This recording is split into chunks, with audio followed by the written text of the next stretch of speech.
There's a reason certain people make you uncomfortable without saying a word. Their mind intimidates you before their mouth opens. You feel mentally outmatched, cognitively outpaced, intellectually outmaneuvered. This isn't about IQ or education. It's about mental authority, the unmistakable power of someone who owns their thinking rather than renting popular opinions. Most people are walking around with downloaded thoughts, pre-packaged perspectives, and second-hand convictions. They believe they're thinking when they're merely remembering what they've been told to think. Their certainties aren't conclusions they've reached, they're positions they've inherited. Their convictions aren't personal discoveries, they're social accommodations. In a world of mental followers, the independent thinker appears almost threatening, and that's precisely the kind of mind you need to build. You were born with something that kings cannot buy. Presidents cannot legislate it. Dictators cannot control it. The wealthy cannot purchase it. What am I talking about? Your mind. The most powerful asset you possess is not in your bank account. It's between your ears. Every person sitting here has a mind so powerful it can transform nations. But most people never tap into this power. They live trapped in mental prisons they built themselves. Today, we're going to talk about how to build a mind so strong it actually scares people. When I was a young boy growing up, there was a man in our neighborhood who everyone avoided. Not because he was physically intimidating. He was actually quite small in stature. Not because he was wealthy, he lived modestly. People avoided him because his mind was so strong, his vision so clear, his purpose so defined that he made others uncomfortable. He knew exactly who he was and where he was going. That kind of certainty terrifies the average person. You see, a strong mind doesn't ask for permission to be great. A strong mind doesn't need constant validation. A strong mind stands firm when everything around it is crumbling. That's the kind of mind I want you to build. Let me tell you something. Your mind is the source of all your behavior. Your actions don't determine your thinking. Your thinking determines your actions. Change your mind and you change your life. It's that simple and that profound. Most people struggle their entire lives because they never understand this principle. They try to change their circumstances without first changing their minds. They attempt to alter results without addressing the source. That's like trying to purify water by cleaning it after it comes out of the pipe, instead of cleaning the source. Your circumstances today are a direct result of the thoughts you've been thinking for years. The good news is that if you don't like your circumstances, you can change your thoughts. And when you change your thoughts, you change everything. I once met a woman who had been trapped in poverty her entire life. Her family had been poor for generations. Poverty wasn't just her condition, it was her mindset. When I spoke with her, I asked her a simple question. What do you think about wealth? Her answer revealed everything. She said, wealth is for other people, not for people like me. I looked at her and said, your poverty isn't in your pocket. It's in your mind. 6 years later, that same woman owns 3 successful businesses. What changed? Not the economy, not her education, not her connections. What changed was her mind. She built a mind so strong that poverty could no longer hold her captive. When you build a strong mind, you become dangerous to mediocrity. You become a threat to complacency. You disrupt the status quo just by walking into a room. People who are comfortable with average will be uncomfortable around you. Your very presence will challenge their excuses. Let me tell you another story. There was a young man I mentored years ago. He came from a background where no one had ever graduated from high school. His family told him college was a waste of time. His friends laughed when he talked about his dreams.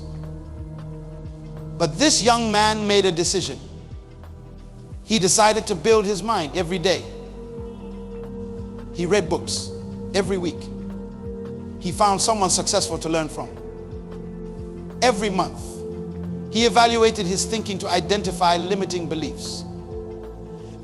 His family called him arrogant. His friends stopped inviting him places. People in his neighborhood spread rumors about him.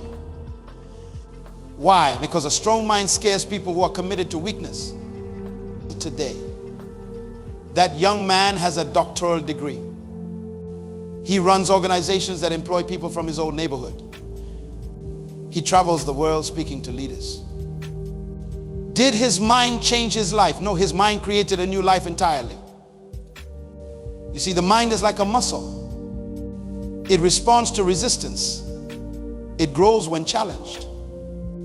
It strengthens when forced to solve problems. Most people avoid mental resistance at all costs. They run from challenges. They hide from problems. Then they wonder why their minds remain weak. Building a strong mind requires intentional exposure to ideas that challenge you. It demands that you question your assumptions. It necessitates the painful process of admitting when you're wrong. Weak minds defend their limitations. Strong minds surrender their limitations. I want you to understand something fundamental. Your potential is not determined by your past. Your potential is determined by the capacity of your mind to conceive a different future. The stronger your mind, the greater your potential. When I speak of a strong mind, I'm not talking about stubbornness. Stubbornness is often a sign of mental weakness, not strength. A truly strong mind is flexible, adaptable, and open to new information. It's strong because it's secure enough to change when necessary.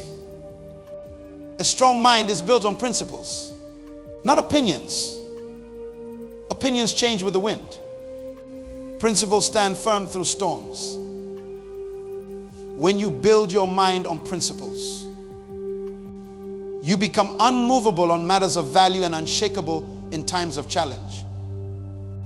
One principle I built my mind upon is this: I am responsible for my life, not the government, not my parents, not my circumstances, me. When you take complete responsibility for your life, you take back your power from everyone and everything else. Another principle: problems are not obstacles to success, they are opportunities for growth. When you embrace this principle, you stop running from problems and start running toward them. You understand that each problem solved strengthens your mental capacity.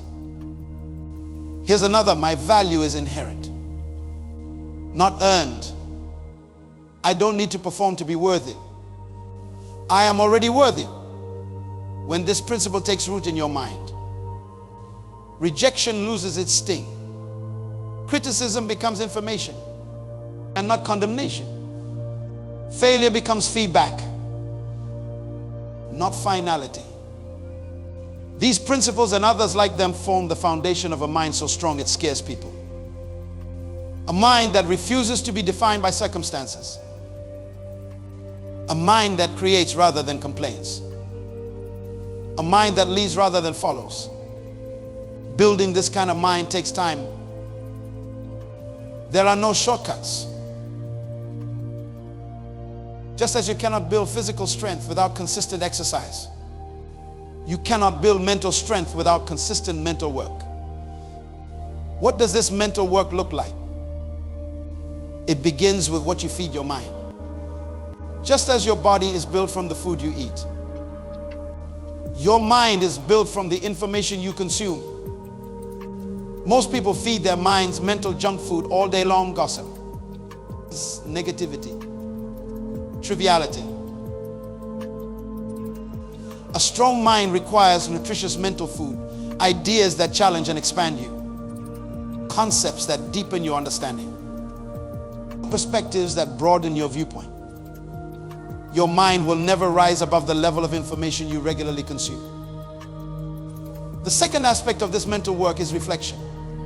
Information without reflection is merely entertainment.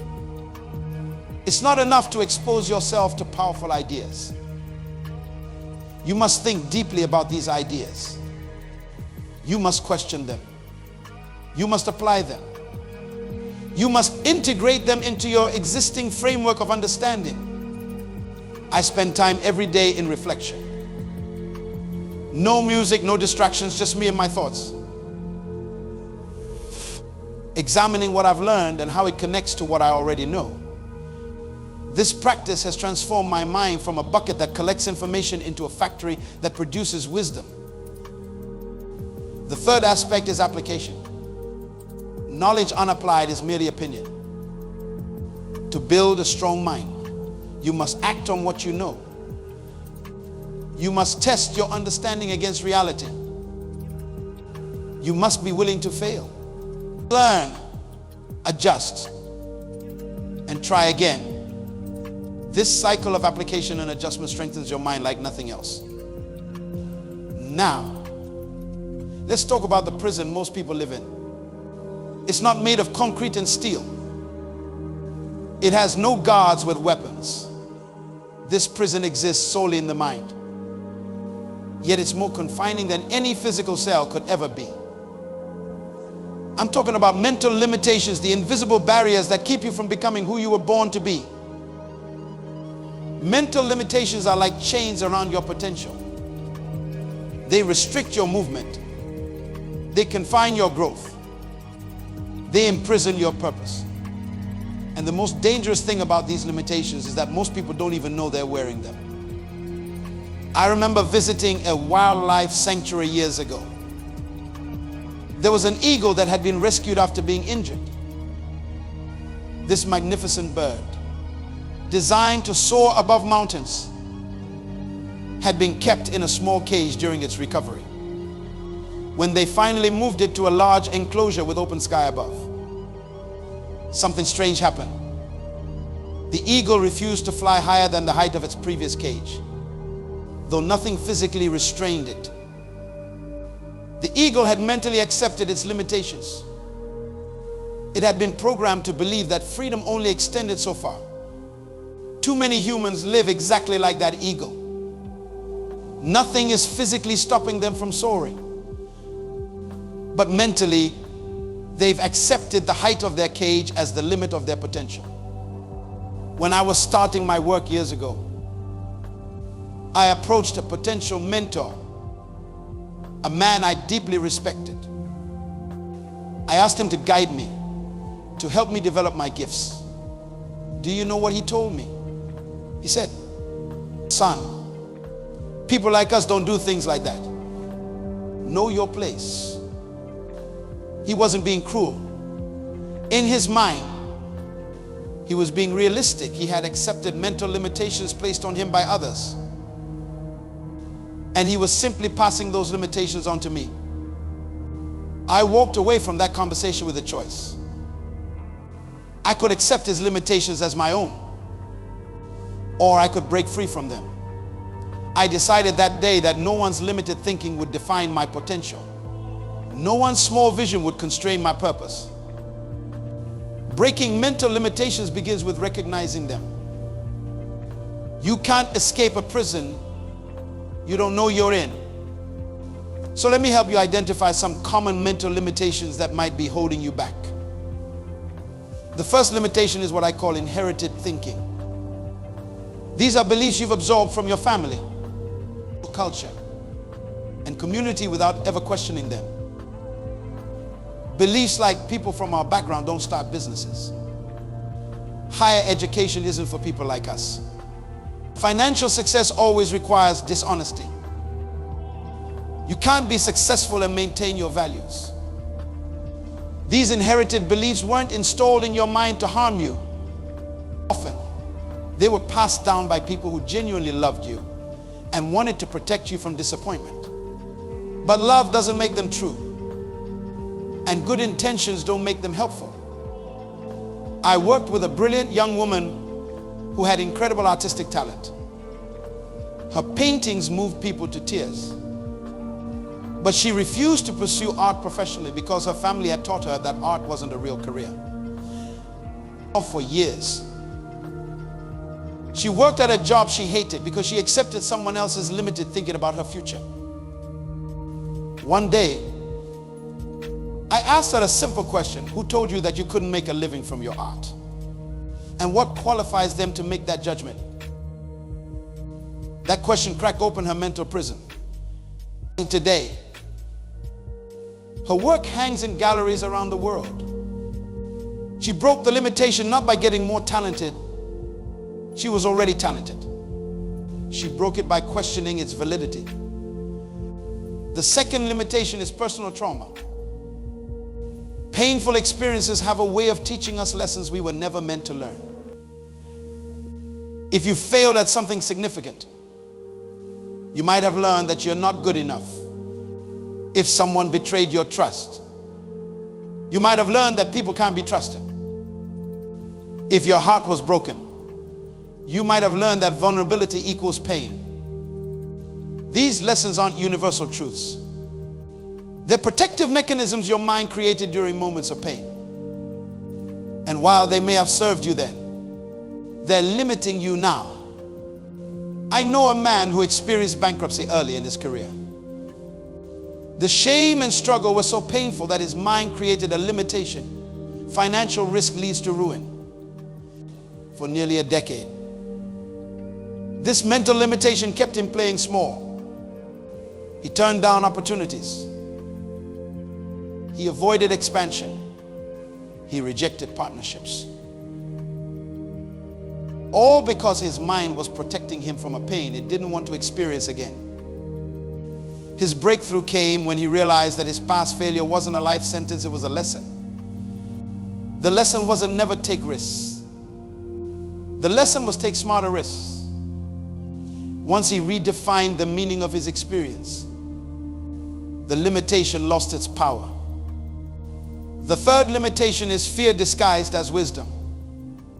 This is perhaps the most deceptive limitation because it masquerades as maturity. It uses phrases like be realistic and think practically to keep you from pursuing greatness. True wisdom acknowledges obstacles but finds ways through them. Fear disguised as wisdom sees obstacles and uses them as excuses to turn back. One says, this will be difficult, so I need a strategy. The other says, this will be difficult, so it's probably not meant to be. I mentored a young leader who wanted to transform his community through education.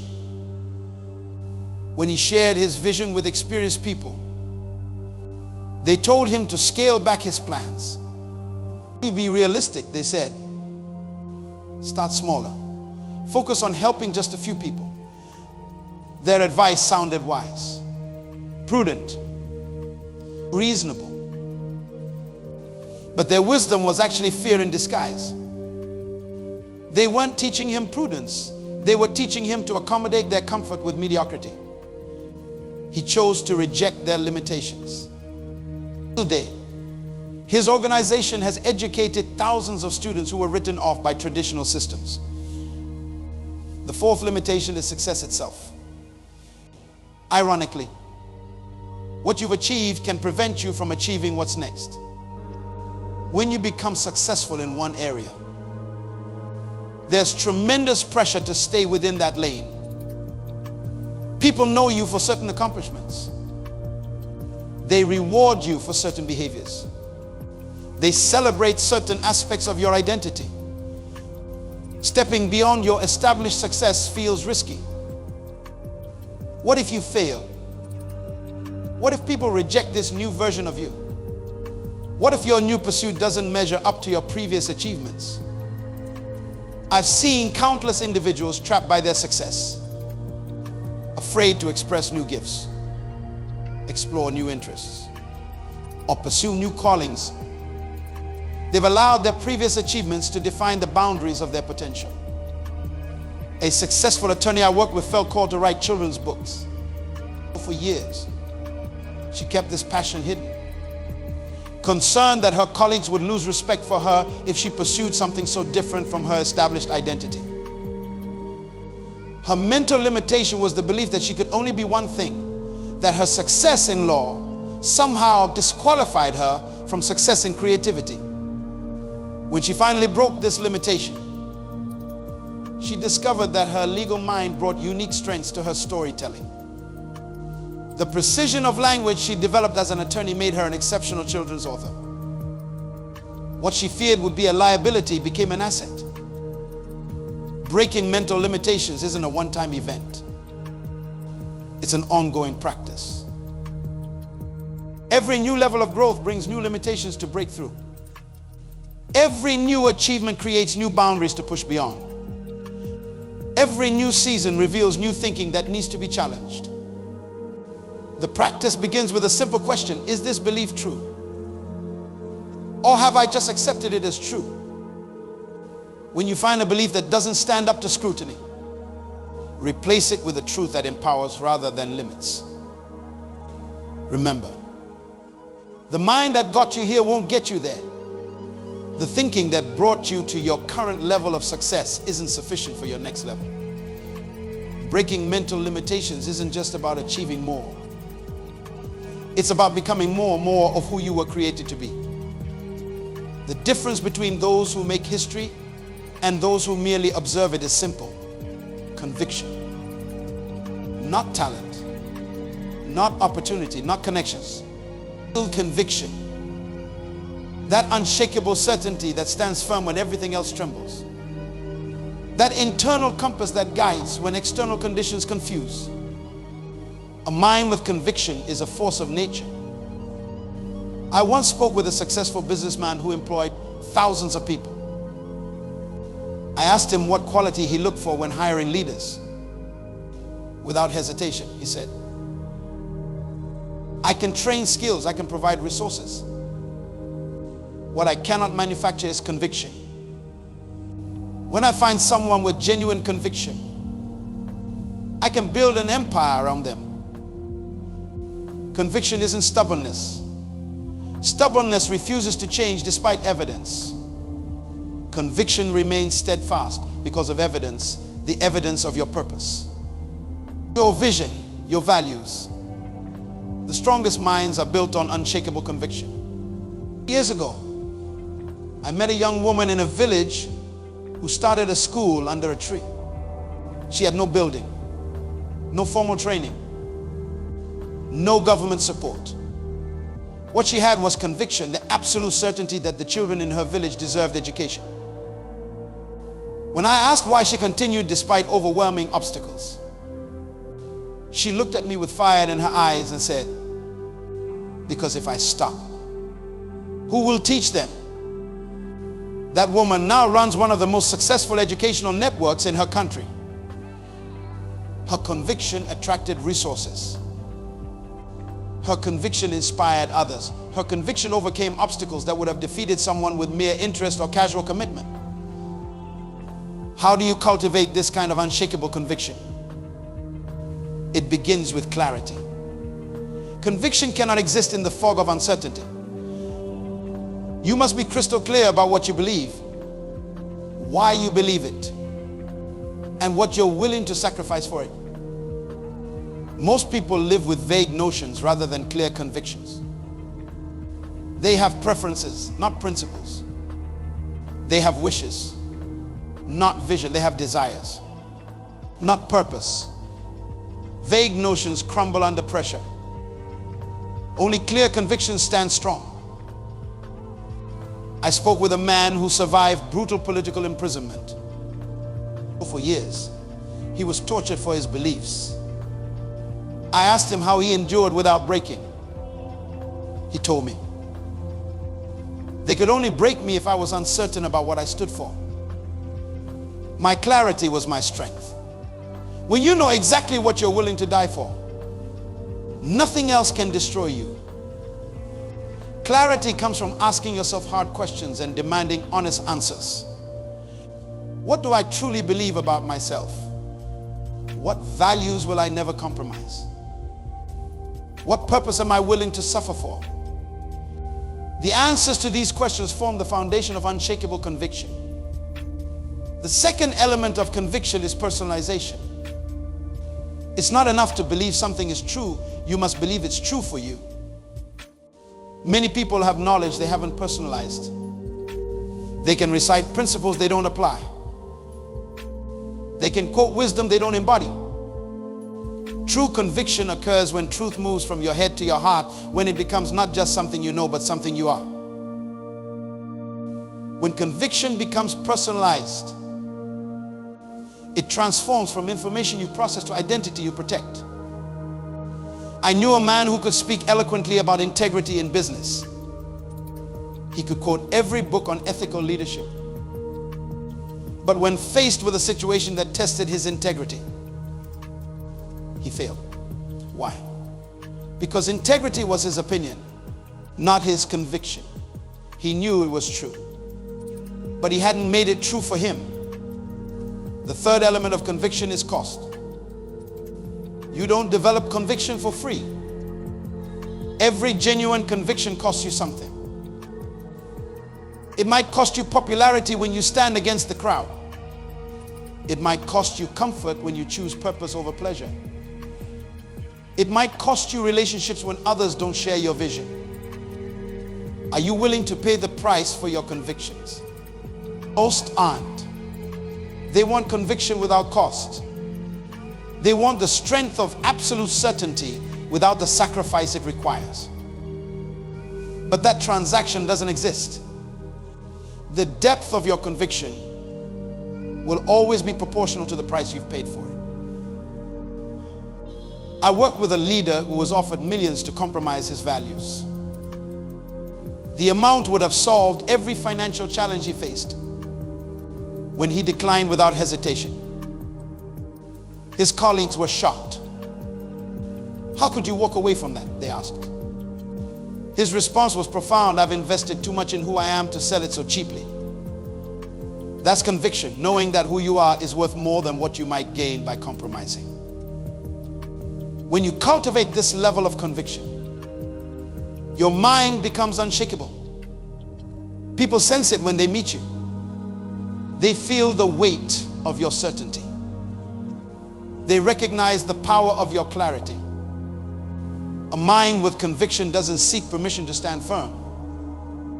It doesn't need constant validation to maintain its position. It doesn't waver when challenged or retreat when threatened. This is the kind of mind that transforms environments just by entering them. This is the kind of mind that scares those who live by consensus rather than conviction. Your thoughts will take you where your thinking allows. Most people never become thought leaders because they're too busy being thought followers. They repeat what others think. They believe what others believe. They accept what others accept. But a mind so strong it scares people isn't built by following the mental paths of others. It's built by forging new paths through the wilderness of possibility. Thought leadership isn't a title. It's a discipline. It's the daily commitment to think beyond conventional boundaries, to question established norms, to challenge comfortable assumptions. It's mental work most people aren't willing to do. I met a man in a small town who transformed his entire industry. He didn't have exceptional resources. He didn't have powerful connections. What he had was the discipline of original thinking. While his competitors copied each other, he questioned everything about how business in his field operated. Why do we do it this way? What if we tried something completely different? For years, people laughed at his questions. They called him impractical, unrealistic, even foolish. Today, those same people are struggling to copy his methods. That's thought leadership, the willingness to look foolish today to be brilliant tomorrow. The discipline begins with solitude. Your most powerful thoughts will never emerge in the noise of constant input. They need space, they need silence. They need your full attention. Most people are uncomfortable with solitude. They fill every moment with noise, distraction, and the thoughts of others. Then they wonder why they never have breakthrough ideas. I guard my thinking time with fierce protection. No phone, no interruptions, no distractions. Just me, a notebook, and the freedom to pursue a thought to its conclusion.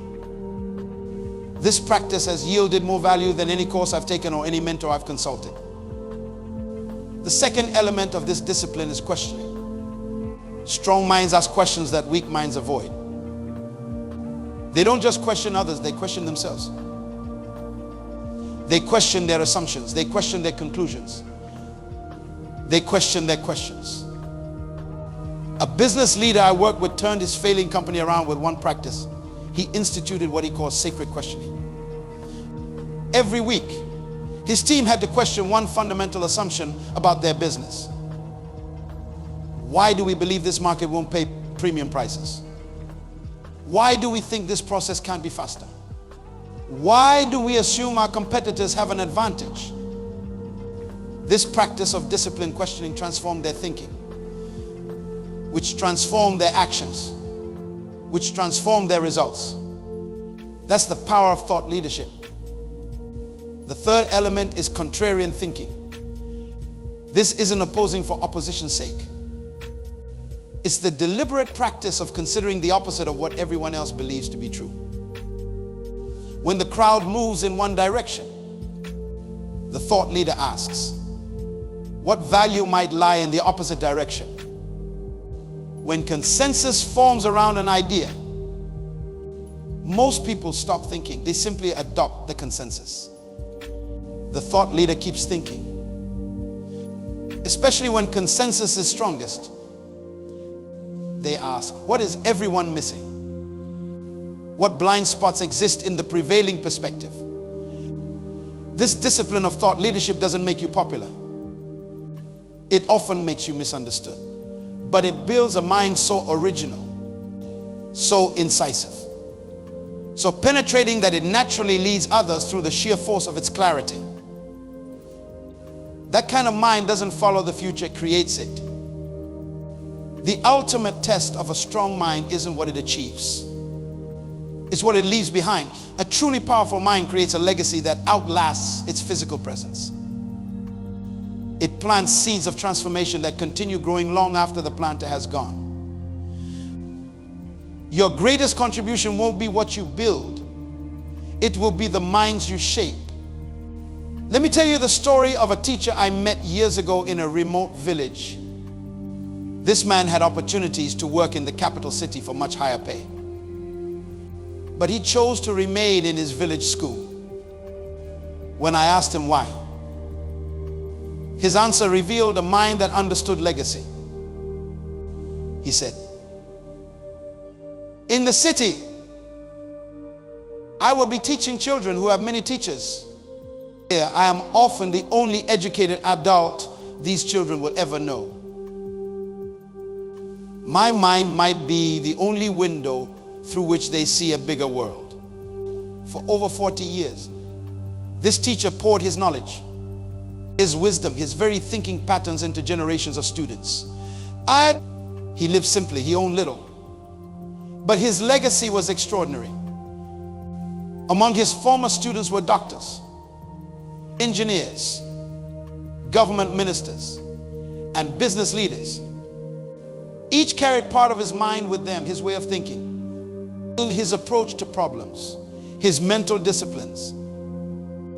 At his funeral, thousands came from across the country and around the world, one after another. They told stories of how this one man's mind had shaped their own. His legacy wasn't built of brick and mortar. It was built in the neural pathways of every mind he influenced. A strong mind reproduces itself in others. It doesn't hoard wisdom, it transfers it. It doesn't guard insights, it shares them. It doesn't protect methods, it teaches them. The strongest minds are those that strengthen other minds. I often ask leaders a simple question: if you suddenly disappeared, Would your vision continue or collapse? Their answer reveals whether they've built a legacy or merely an achievement. Achievements disappear when you do. Legacy continues without you. Building this kind of legacy requires intention. You must consciously transfer not just your knowledge, but your thinking processes. You must articulate not just your conclusions, but how you reach them. You must make visible the invisible work of your mind so others can learn not just what you know, but how you know it. When I mentor young leaders, I often think out loud, exposing the mental paths I'm traveling. Here's what I'm noticing. Here's why it concerns me. Here's how I'm analyzing it. Here's how I reach this conclusion. This transparent thinking transfers mental patterns, not just information. A mind so strong it scares people isn't satisfied with personal success. It's driven to reproduce its strength in others. It finds fulfillment not in being irreplaceable, but in creating a generation that can go further than it did. Your mind was given to you not just for your benefit, but for others. The thoughts you think, the insights you gain, the wisdom you acquire, none of it was meant to end with you. It was meant to flow through you to others. So build a mind so strong it scares people. Break through mental limitations that hold you captive. Cultivate unshakable conviction about what matters most. Practice the discipline of thought leadership. And then, with intentional focus, transfer the power of your mind to others. That's how you build not just a successful life, but a significant legacy. A legacy of minds so strong they continue transforming the world long after you're gone.